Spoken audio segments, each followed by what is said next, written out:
Psicanalista y escritor Federico Andajasi es sin duda uno de los escritores contemporáneos más importantes y hoy vamos a charlar con él. Está visitando Mendoza y vamos a hablar de este libro, La matriarca, el varón y la sierva. Quería saber, Federico, antes que nada, ¿cómo va? Buenas tardes, gracias por charlar con nosotros en la entrevista. Gracias a vos. Para mí un privilegio, déjame decirte, estar aquí en Mendoza, que me es particularmente grato porque vos sabés que mi madre es mendocina, así que es como volver a casa. Bueno, le mandamos un saludo a Juana. Muy bien. ¿Te parece? Sos psicoanalista, sos un hombre que le da un valor importante a cada una de las palabras a la hora de escribir y a la hora de hablar, por eso generalmente te tomás un segundo antes de empezar a decir. Y yo creo que en la vida y en las relaciones, a diferencia de la matemática, el orden de los factores sí altera el producto.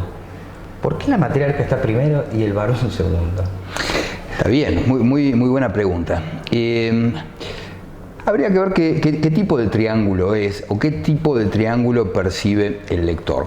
A ver, vamos a dar una vueltita de tuerca porque lo maravilloso de estos viajes y de estas charlas, no solamente hablar con la prensa, sino poder intercambiar opiniones con el público, es que quien pone la jerarquía de los personajes finalmente es el lector.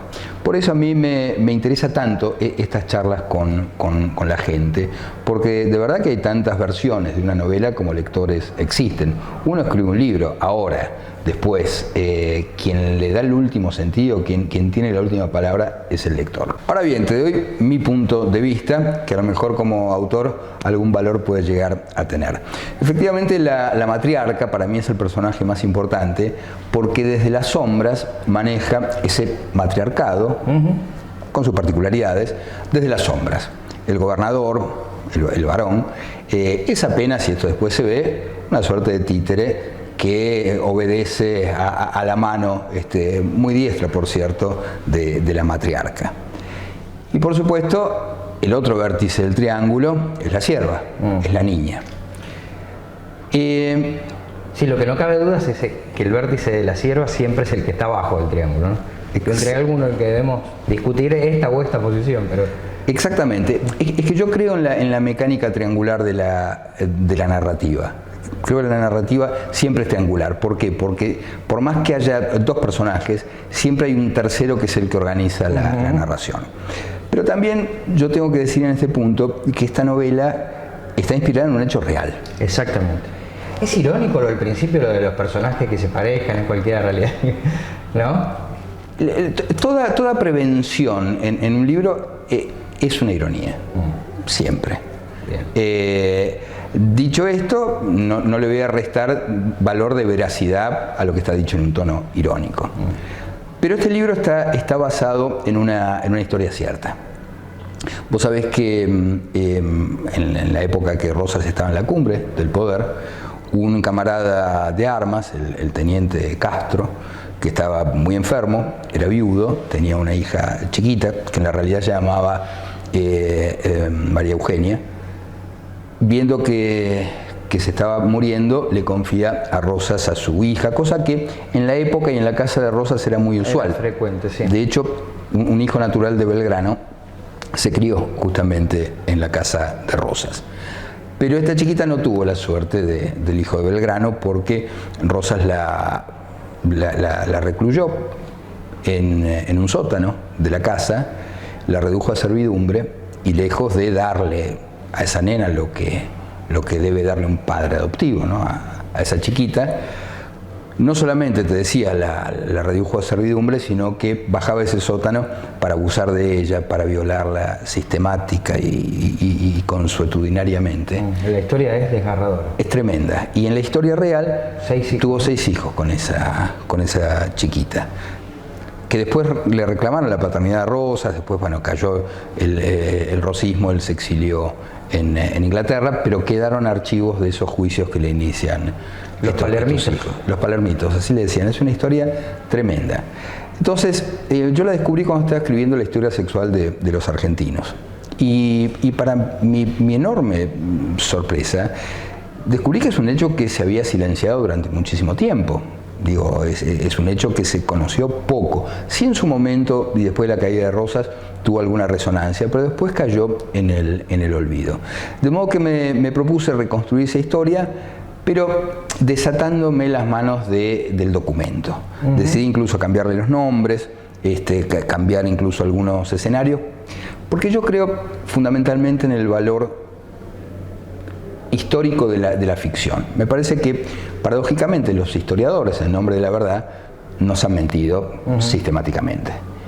Y curiosamente, muchos escritores, por el lado de la ficción, de la mentira, han sabido reconstruir la verdad de manera mucho más fidedigna. De modo que el libro es una hipótesis literaria, pero insisto, creo en esas hipótesis. Entonces, decidí, como te decía, cambiarle el nombre, porque además en este momento María Eugenia tiene una resonancia bastante particular, sí. Bastante particular. Pero creo que, a ver, los lectores están haciendo lecturas muy variadas de este libro. Yo te decía al principio esta curiosidad, ¿no? Esta sorpresa que le produce al autor escuchar las versiones de los lectores. Están los lectores que leen esta historia como la historia de ese triángulo que efectivamente transcurre dentro del perímetro de la casa, que por supuesto se extiende a las fronteras del país, y que lo leen como una novela, digo, de relaciones humanas, tremendas, retorcidas. Pero están aquellos que hacen una lectura política del libro. Y están aquellos que encuentran que la niña es una metáfora de la Argentina, que la Argentina tantas veces ha sido sometida, tantas veces ha sido violentada, violada, tantas veces se ocultaron en los sótanos de la historia. ¿Te acercás a esa parte, a ese tipo de lectores? Sí, ¿En la interpretación? Sí, creo que en un punto los lectores siempre tienen razón en este punto. Uno no tiene autoridad para desmentir eso, ¿no? Y creo que efectivamente algo de eso hay. Pero hay un dato, yo no quiero espolear la novela para que no la leyeron. Yo voy a intentar no hacerlo. Pero bueno, pero sí hay una parte que me parece que hay que decir. Yo te decía que en la realidad esta chiquita tuvo 6 hijos. Yo para encontrar, digamos, un marco narrativo que no desvíe la historia, digo, a ver, que la historia con mayúscula no desvirtúe la historia que uno quiere contar, justamente para poder hablar de otras cuestiones, decidí que la historia terminara con la chiquita embarazada. Con esta chica embarazada. Porque esto sí me parece una metáfora potente. Me parece que los argentinos, desde siempre, hemos vivido enfrentados, desde el comienzo. Saavedristas y morenistas, rosistas y sarmientistas, militaristas y republicanos, dentro del ejército, azules, colorados, peronistas, antiperonistas, Bilardo y Menor. Sí, kirchneristas, antikirchneristas ahora, pero me parece que los argentinos somos, y durante muchas generaciones, hijos de sangres enemigas. Enemigas, cuando digo enemigas, que vienen de aquella guerra civil, que fue una guerra fratricida cruenta, muy cruenta. Y me parece que es hora de decir basta. Basta. De verdad que no se puede construir un país desde la antinomia constante, desde el fratricidio constante. No se puede. De verdad que no se puede. Bueno, declaraste en una entrevista hace poco que saltaste al barro de la política porque no soportabas más un gobierno. La Argentina, no vos, no soportabas más un gobierno populista. Es que yo creo que los países mueren. Y esto la historia lo demuestra. Quiero decir, si uno va a la historia lejana, Egipto y Grecia, lo que conservan de aquellas civilizaciones son los nombres. Ahora, Egipto como tal y Grecia como tal, lo que uno conoció de esas civilizaciones, la verdad es que desapareció. Viniendo mucho más acá en el tiempo, Haití, que fue la primera república independiente de América, hoy está prácticamente extinguida. Está gobernada por pandillas, no hay siquiera, digamos, un orden que uno pudiera calificar de alguna manera. Venezuela está en vías de extinción. Yo seguí muy de cerca el caso venezolano. Yo viajaba todos los años a presentar mis libros a Venezuela Y dejé de viajar no por una cuestión de censura, sino que se acabó el papel. No hay más papel. ¿Pero crees en esa frase de que Argentina iba camino a ser Venezuela? Pero no tengo duda. No tengo duda. No tengo duda y es un riesgo que todavía corremos. Se habla mucho de que somos países muy diferentes. Argentina nunca podría llegar a Venezuela. Argentina podría llegar perfectamente a ser Venezuela. Vos dale a Chávez 6 meses de la Argentina y te va a convertir la Argentina en Venezuela. Y la verdad es que personaje, vos fíjate qué curioso, ¿no? Yo había escrito esta novela contando la historia de estos 3 personajes, ¿no? De esta matriarca que manejaba los hilos en las sombras. Me tocó presentar esta novela en el medio de la Feria del Libro muy convulsionada, sí, que fue tomada por asalto. Pero tomada por asalto, te digo, nosotros estábamos en ese momento transmitiendo el programa de radio desde la feria, y la verdad es que no lo pudimos hacer porque no estaban dadas las condiciones de seguridad. El día anterior, eso había sido un jueves, y el miércoles, cuando yo salía de la radio, me siguió una patota de unos pibes que tenían una remera que decía Gustavo Menéndez. Programa que hace con Leuco, le contamos a quien no sabe, en Radio Mitre, ¿no? Exactamente. Y la verdad es que no se pudo hacer eso. La feria fue tomada, digamos, por una oligarquía muy peculiar, ¿no? Es curioso, ¿no? Porque el kirchnerismo, apelando a figuras de un pasado que ya no existe, suele hablar de la oligarquía. Pues fíjate, a esa presentación de eso que llaman libro, podían entrar solamente... ¿Te referís a sinceramente a eso que llaman libro? Sinceramente, creo que se llama así. Entonces, creo que, fíjate, solamente podían entrar los que pertenecían, digamos, a esa pequeña aristocracia. No era una entrada libre, no podía entrar la prensa libremente, por supuesto.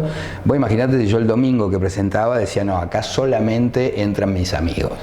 Es una locura, es un lugar público. Bueno, pero además, un día de lluvia, un día tremendamente destemplado, están las pantallas gigantes y afuera está el pueblo. Afuera estaba el pueblo, mojándose bajo de la lluvia. Eso es el kirchnerismo. Es el resentimiento hecho movimiento político. Es un movimiento hecho de odio y resentimiento. Esa es la remasa. Como escritor, ¿te cerró alguna puerta? Más allá de lo que estás contando, ¿te pasó ahora como periodista en la Feria del Libro? ¿De una posición tomada tan directa?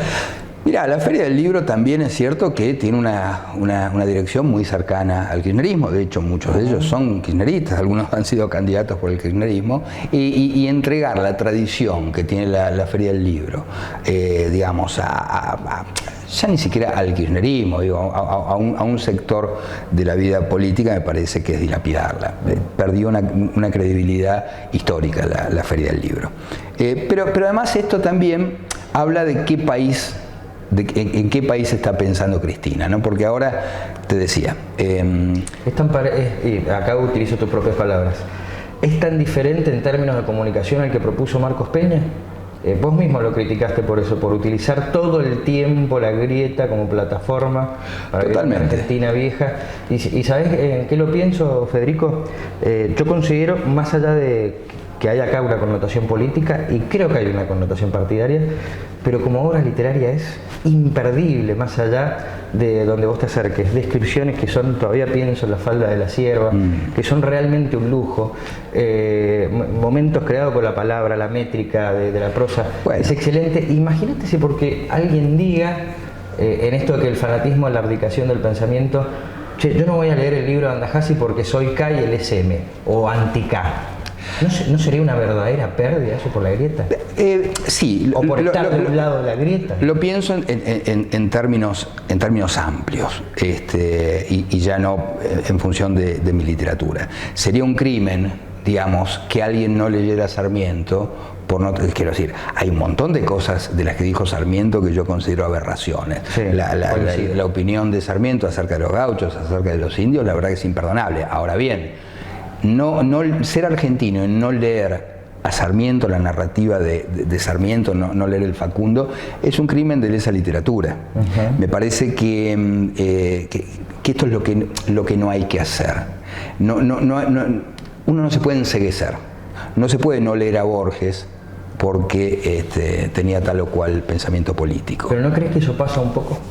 Yo creo que pasa, efectivamente, pero además me parece que hay un reduccionismo de todo. Cuando se dice, a mí Borges me gusta, pero haciendo abstracción de su pensamiento político. Bueno, ojo, porque ese Borges, que tenía un pensamiento político muy profundo, a mí me gusta muchísimo, muchísimo. Digo, esas ironías políticas de Borges y esa dimensión política, por supuesto que también está en la obra de Borges. Y hay un punto donde son inescindibles. Ahora bien, insisto en este punto, la historia de la cultura nos muestra que la cultura sí, muchas veces, excede la voluntad de sus autores. Y, ojo, no digo que las obras no hablen por boca de los autores, pero sí es cierto, esto que decíamos al principio, la política está hecha de barro. La literatura también, pero es un barro que, digamos, tiene el trabajo artesanal de la arcilla. Esas arcillas maravillosas, digo, artesanales, que son jarrones, están hechas también con ese barro. Entonces, no se puede confundir el barro con el jarrón, pero tampoco te podés olvidar de que ese jarrón está hecho de barro. Me parece que las dos dimensiones son necesarias. Comprendo el punto. Me salgo un poquito de la coyuntura y de cómo nos fue llevando la charla. Decidiste ser escritor un día trágico para la historia argentina. Sí. Y que lo fue para vos también. Sí. Son pocos los autores que pueden fechar el día que decidieron ser escritores. Yo no sé cuándo soy periodista, por ejemplo. Pero... Bueno, yo lo puedo fechar que fue el 24 de marzo de 1976, la madrugada trágica en que se produjo el golpe de Estado. Mi abuelo, que era un militante comunista, pertenecía al PC, y además era editor y tenía una biblioteca fantástica, era la biblioteca de alguien que toda su vida estuvo dedicado a los libros. Y claro, él descubrió esa madrugada del 76 que esa biblioteca era un peligro no solamente para él, sino fundamentalmente para su familia, él ya era viejo. Entonces, esa misma madrugada yo pude ver cómo bajaba los libros de los anaqueles, en silencio, nadie sabía muy bien qué estaba haciendo. Vivíamos ahí en Buenos Aires, en Ayacucho y Corrientes, en pleno centro. Y ya en la madrugada, cuando no pasaban autos, había un terreno baldío, sigue estando, es un garage, pero sigue estando ese lugar. Yo pude ver desde el balconcito, un balcón chiquitito del primer piso, cómo mi abuelo empezó a cruzar esos libros y los incendiaba. Y fue una cosa tremenda porque era como verlo inmolarse a él. Era un primer piso y las distancias eran bastante cortas y yo podía ver cómo las lágrimas del viejo se evaporaban con el contacto de las brasas. Y insisto, era como ver una persona que decidió inmolarse. Y mirá que se había pasado, ¿no? Había que ver llorar a un ruso que había venido, que empezó voceando libros. Voceando diarios, empezó voceando diarios y después empezó... Un tipo fuerte que estaba curtido, pero claro, esos libros eran la conclusión de una vida. Porque ese sufrimiento de mi abuelo tenía que ver con los comienzos, tenía que ver con la infancia, que es durísimo, por supuesto, pero después de toda una vida, que vos pudiste ir a un país, que pudiste hacerte de un idioma, que pudiste hacerte de un oficio, que pudiste hacerte de una biblioteca, al final de tu vida tener que quemar esos libros es devastador, devastador. Y para él lo fue, ¿no? Lo fue, sobrevivió pocos años a la quema de esa biblioteca, pero yo tenía 13 años en ese momento y cuando vi esos libros destruidos, esa biblioteca vacía, me propuse, no sé, que algo tenía que hacer con eso. Y ese algo fue ser escritor, y me pasa hoy. Cuando terminé de escribir La matriarca, el varón y la sierva, le puse punto final, era como devolverle un volumen a esa biblioteca perdida, y es algo que todavía hoy me pasa. El recuerdo de esa biblioteca vacía es algo de lo que me acuerdo todos los días de mi vida, todos los días. ¿El libro de tapa naranja lo conservaste? Librito de tapa naranja. No, se salvó de ahí, ¿no? Ese librito se salvó, ese librito lo conservo, porque efectivamente cuando quedó esa biblioteca vacía, yo descubrí un librito muy chiquitito de lomo naranja que había sobrevivido, y entonces yo me acuerdo que nos sentábamos con mi abuelo a mirar esa biblioteca vacía, ¿no? Yo lo acompañaba a él, miraba esa biblioteca y yo lo acompañaba. Y cuando vi ese librito, me llamó la atención, fui, y ahí descubrí dos cosas. que tenía un padre en principio y que tenía un padre poeta. Ese era un libro de poesía de mi viejo que yo no lo conocía, porque ellos se separaron cuando yo era muy chico y mi viejo era una hipótesis, una conjetura. Y en la solapita del libro estaba la foto del autor, un libro de autor con una foto de la época ininteligible prácticamente, pero bueno,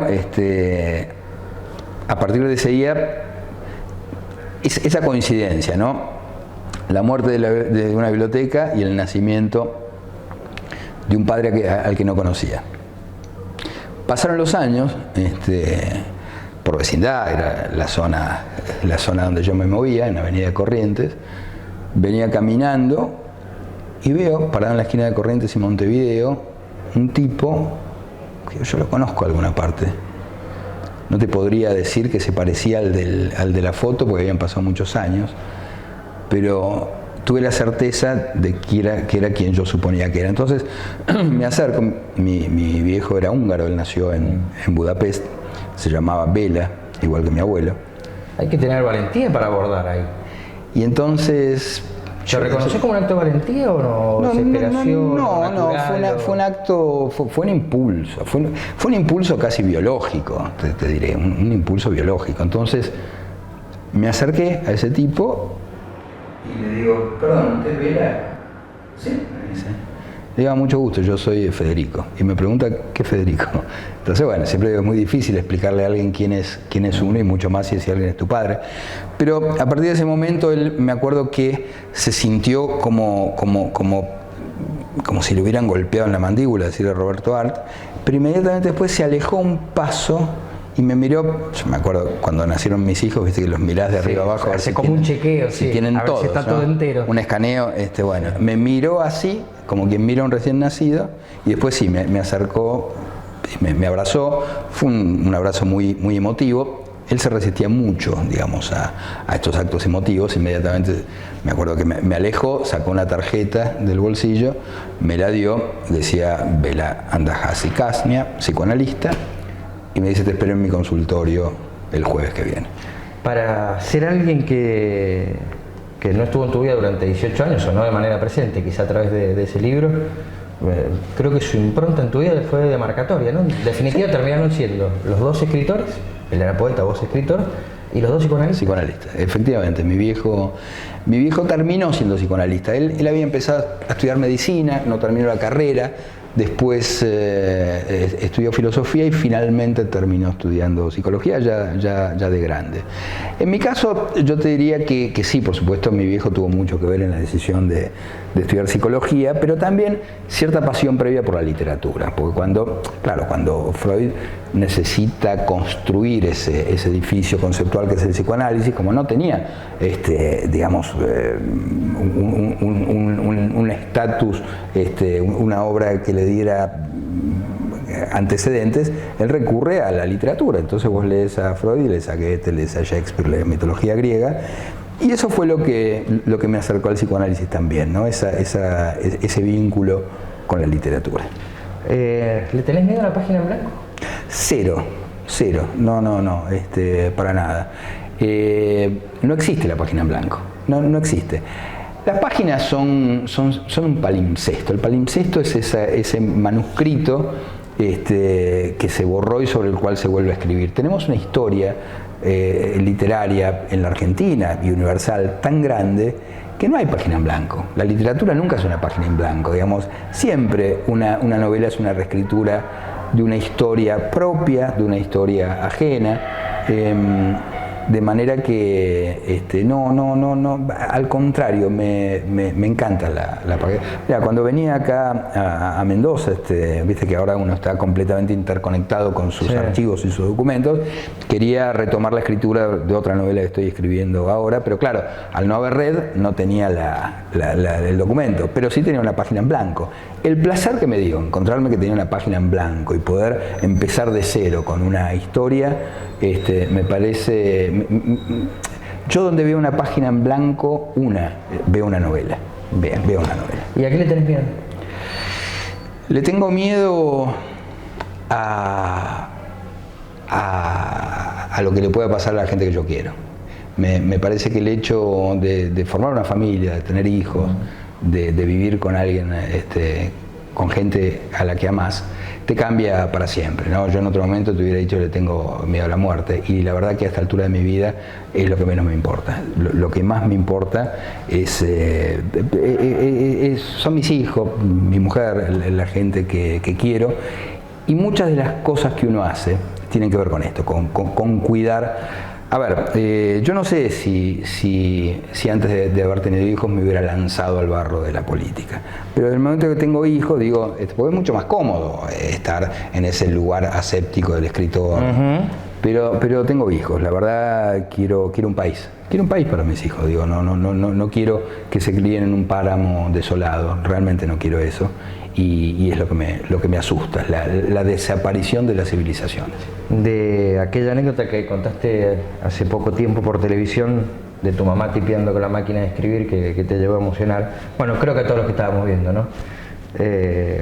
Para ganar un mango más, para cuidarte, a vos te fue muy bien, creo que por ahí hasta mejor de lo que esperabas. ¿Qué relación tenés con la guita? ¿Qué importancia le das? Yo soy un desastre, yo soy como los boxeadores, por suerte tengo una mujer que es la que se ocupa de administrar. ¿El lío entre dos artistas? ¿Quién administra? No, mi mujer es tremenda, es buenísima, es una gran artista plástica, es una gran pintora, pero además es una gran madre. Entonces me parece que las madres saben administrar saben administrar la vida, Y de verdad que, insisto, yo soy como los boxeadores, no tengo noción de qué tengo, de qué no tengo, voy por ahí, qué sé yo, soy un tipo que me gustan las cosas del mundo, me encantan, me gustan las cosas del mundo, yo realmente disfruto mucho de la vida, y disfruto mucho de todo aquello que yo no podía tener cuando era chico. Como vos decías, mi vieja, me crió ella sola, vivíamos en un departamento muy chico, de un ambiente en el centro, y mi vieja literalmente se sacaba el pan de la boca para que yo tuviera, no solo lo elemental, ¿no? Incluso esos caprichos de un hijo único. Y entonces disfruto mucho de aquello que yo no podía, pero mucho. Desde comprarme aquellos relojes, claro, me compro cosas de aquella época, claro, ¿no? Los coleccionistas muchas veces somos esos chicos que no pudimos tener esas cosas de chico, entonces las tenemos de grande. Me encantan todas las cosas de los 70, los relojes de los 70. ¿Por eso restaurás motos? Las motos, ¿no? Sí. Absolutamente sí. Esa colección de motos tiene que ver con traer de algún pasado, de un pasado mucho más remoto, porque son las cosas lujosas de la época de mis abuelos, que ellos tampoco podían tener. Qué sé yo, tengo moto del año 36. Tengo, qué sé yo, objetos muy queridos por mí, muy antiguos, y es como darse esos gustos, no que uno no se pudo dar, que una familia pobre no se pudo dar. Lo disfruto mucho, de verdad. Bien, dos últimas. La primera, ¿crees que podés conservar lo que en algún momento pareció una desventaja? Yo creo que fue una gran ventaja a la hora de librarte de todas las cuestiones de la fama y de cierto estatus cuando escribiste El Anatomista, para próximas entregas. No, mira, de verdad que yo lo que descubrí a la hora de escribir El Anatomista, que fue un libro que yo apenas si tenía alguna esperanza de que pudiera ser publicado, que se haya traducido a tantos idiomas, que me haya permitido conocer el mundo, que me haya permitido viajar. El secreto de eso era que yo era un escritor inédito y que nadie me conocía y que escribía desde esa misma impunidad. Entonces, cada vez que me siento, yo ocupo esa misma silla, ese mismo lugar subjetivo del autor inédito que era, donde nada me importaba, y entonces escribía sin que nada, absolutamente nada me importara, y eso es lo que te une a los lectores, porque los lectores quieren leer esas cosas que no se atreven a decir, no que no pueden decir, que no se atreven a decir. Y creo que en parte eso somos los escritores. Somos esos tipos que decimos esas cosas que quisieran decir los lectores y no se animan. Bien, y la última, más que una pregunta, es una reflexión. No sé si te pasa, a mí sí. La verdad que cada vez que me ha tocado entrevistar a referentes, a gente a la que sigo, a la que admiro, me da mucho miedo porque a veces son tantas las expectativas que te solés decepcionar. Bueno, este no fue el caso. Bueno, ya, igual es una cuestión de tiempo. Dame un par de días y vamos a llegar a ese punto fácilmente. No, te lo agradezco mucho. Te lo digo como decepcionado de alguno de mis maestros. Sí. He conocido escritores cuando yo era un autor inédito y me he encontrado con miserias. Y me he encontrado con miserias dentro de la literatura. Cosas que uno no se imaginaba que podían pasar. Entonces uno trata de tomar eso como ejemplo de lo que no hay que ser como escritor. Gracias por la charla, Federico. Gracias a vos. Federico Andajasi, charlando con el ciudadano.